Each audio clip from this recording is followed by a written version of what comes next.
Hello student, welcome to my YouTube channel excellent success group.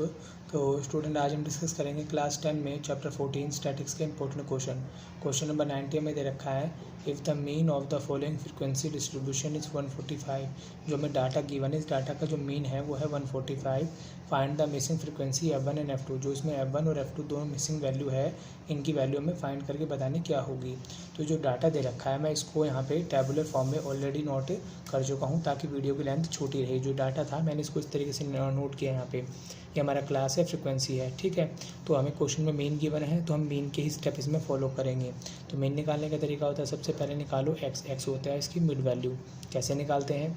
दोनों को जोड़ो, 2 का डिवाइड करो। दोनों को जोड़ो 50, 2 का डिवाइड दिया 25। दोनों को जोड़ो 150, 2 का डिवाइड दिया 75। एक तरीका तो ये है। दूसरा तरीका ये, दोनों में कितने का गैप है? 50 50 50 50 50 का कर दो हाफ, 25 25 इसमें ऐड किया 125 25 इसमें ऐड किया 175 25 इसमें ऐड किया 225 इसमें ऐड किया 275। इसके बाद में मेन निकालने के आते हैं हमारे पास 3 मेथड।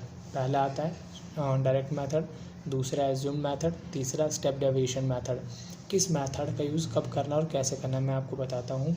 आपको चेक करना है अगर एफ और एक्स को देखना है कि आप क्या इनको आसानी से मल्टीप्लाई कर सकते हैं। अगर आप इनको इजीली मल्टीप्लाई कर सकते हैं विदाउट एनी फर्दर कैलकुलेशन के, तब तो आप यूज़ करो इसको डायरेक्ट मेथड से, ठीक है। लेकिन आपको लगता है कि नहीं, मल्टीप्लाई तो साइड में करके देखनी ही पड़ेगी, तो इसके उससे बचने के लिए आप यूज़ करो एज्यूम मेथड, जिसमें आपकी कैलकुलेशन थोड़ी कम हो जाएगी, ठीक है।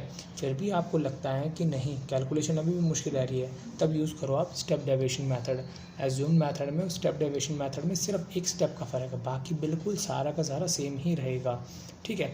स्टेप डेविएशन में डिवाइड करना पड़ता है कोई कॉमन नंबर का, जबकि इसमें एज्यूम मेथड में डिवाइड करने की ज़रूरत नहीं होती, सिर्फ इतना ही फ़र्क होता है, बाकी सेम होता है। तो यहाँ पे चेक करते हैं, देखो कौन सा मेथड यूज़ ज़्यादा अच्छा रहेगा। तो इनको मल्टीप्लाई करना पड़ेगा, साइड में करके देखना पड़ेगा, इनको भी साइड में मल्टीप्लाई करके देखना पड़ेगा, इसे भी करके देखना पड़ेगा। तो यानी कि मैं इस क्वेश्चन को डायरेक्ट मेथड से नहीं करूँगा, इसे करेंगे एज्यूम मेथड, जिसमें हम क्या निकालेंगे डी। अभी कंफर्म नहीं है, एज्यूम मेथड पे जा तो रहे हैं, ठीक है। अगर लगा कि कैलकुलेशन फिर भी मुश्किल ही रह रही है, तब हम यूज़ करेंगे स्टेप डेविएशन मेथड का, ठीक। तो इसमें से जो आपका एक्स आ रहा है, इसमें से किसी एक वैल्यू को आप एज्यूम कर लो ए, ठीक है। किसी भी एज्यूम कर सकते हो आप। तो जैसे मान लो मैंने एज्यूम कर लिया, इसे ए एज्यूम कर लिया, बीच वाले नंबर को एज्यूम कर लेना। मानने को इसको मान लो, इसको मान लो, इसको मान लो, फ़र्क नहीं पड़ता, बट बीच का नंबर मानने से क्या कैलकुलेशन थोड़ी इजी हो जाती है हमारी। अब हम लिखेंगे D is equal to X minus में ए।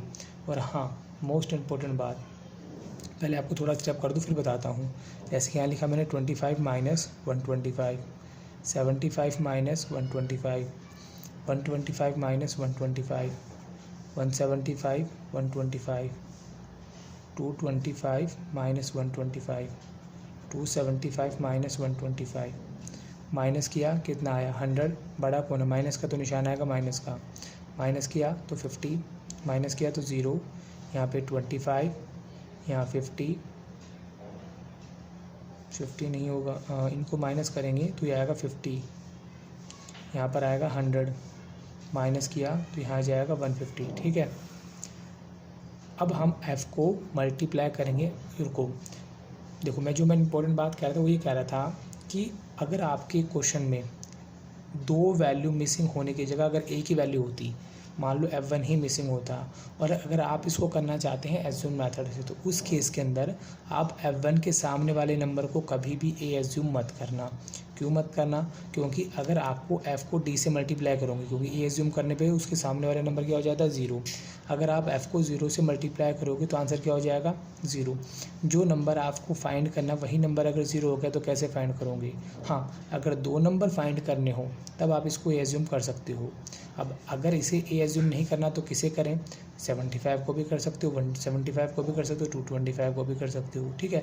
लेकिन कब? जब एक नंबर मिसिंग हो। अगर सिर्फ F1 ही क्वेश्चन में गिवन होता, F2 की वैल्यू गिवन होती, सिर्फ एक नंबर फाइंड करना होता, तो F1 के सामने वाले को कभी भी ए एज्यूम मत करना, या तो उससे ऊपर वाला या नीचे वाले को एज्यूम कर लेना, ठीक है। ये था हमारा एज्यूम मेथड यहाँ तक। अगर एक स्टेप और बढ़ा दूंगा तो स्टेप डेविएशन मेथड हो जाएगा।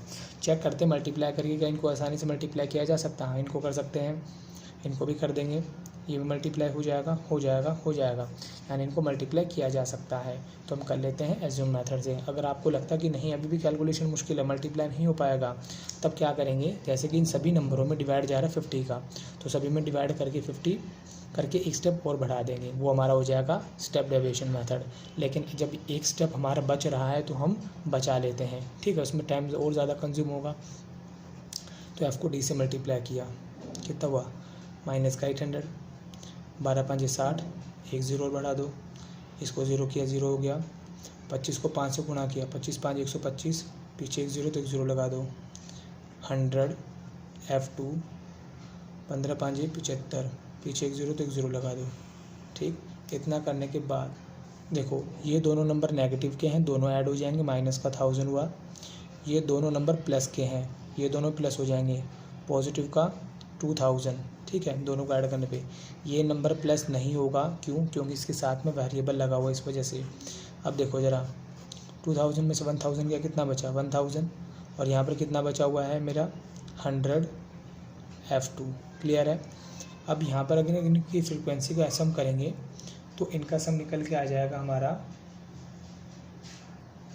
इन सभी का जो सम है वो होगा हमारा 50 प्लस F1 प्लस F2, ठीक है। देखो 12 और 8 20, 20 में 25 जोड़ेंगे कितना हो जाएगा 45, 5 ऐड किया 50, 50 प्लस ये है हमारा F1 और ये हमारा F2, ये भी इसके साथ में प्लस होके आ जाएंगे। इनका सम कितना आ रहा है, 80 के इक्वल आ रहा है, ठीक है। पॉजिटिव का 50 इधर जाके किसको आ जाएगा, नेगेटिव का F1 प्लस में F2 कितना है 30, यानी कि इन दोनों का जो सम है वो 30 के इक्वल निकल के आ रहा है हमारा, ठीक है। मेन वाले पार्ट को भी सॉल्व कर लेते हैं, अगर यहाँ पे ज़रूरत पड़ी तो इसका यूज़ कर लेंगे। मेन का फॉर्मूला होता है सिग्मा FD अपॉन में सिग्मा F प्लस में ए वो नंबर होगा जो आपने एज्यूम किया है। मैं फिर रिमाइंड करा दूँ, अगर आपका सिंगल नंबर होगा F यहाँ पे फाइंड करने के लिए, तब आपको ए से एज्यूम नहीं करना, या तो नीचे वाले को या उससे ऊपर वाले को। हाँ डबल डिजिट है, जब आप इसको एज्यूम कर सकते हो, उससे फ़र्क नहीं पड़ता। मीन देखो कितना दे रखा था हमें क्वेश्चन में 145, FD कितना है 1000 प्लस 100 F2, इनका सम कितना दे रखा हमें 80 प्लस में ए हमने कितना माना था 125, पॉजिटिव का है, दूसरी तरफ यह किसको आ जाएगा नेगेटिव का, यहाँ पे हुआ 1000 100 F2, नीचे हमारा कितना बचा हुआ 80, माइनस के इन दोनों को, तो ये हमारा है 20, नीचे है मल्टीप्लाई में आ जाएगा 1000 प्लस 100 F2, दोनों को मल्टीप्लाई किया कितना हुआ 1600, पॉजिटिव का है इधर है किसको आ जाएगा नेगेटिव का 100 F2, दोनों को माइनस किया कितना आया 600, 100 F2 मल्टीप्लाई में 100 है, किस में आ जाएगा डिवाइड में, 2 0 कट गया, तो हमारे F2 की वैल्यू कितनी निकल के आ गई यहाँ पे 6। सॉरी यहाँ मिस्टेक हो गई मेरे से, 8 और 6 14 होते हैं, 1400 आएगा, बाय मिस्टेक हो गई, माइनस करेंगे तो यहाँ 600 आ जाएगा, ठीक है। ये 600 होगा 600, ठीक है, 600 इधर जाएगा तो ये आ जाएगा हमारा 1000।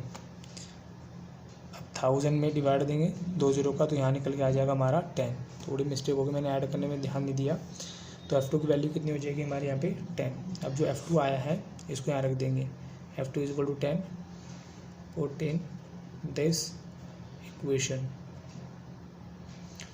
30 is equal to F1, F2 की जगह 10 रख दिया, पॉजिटिव का 10, दूसरी तरफ जाएगा किसको आ जाएगा माइनस का, तो ये कितना है 20, F1 की वैल्यू हो जाएगी हमारी 20 और F2 की वैल्यू हो जाएगी 10।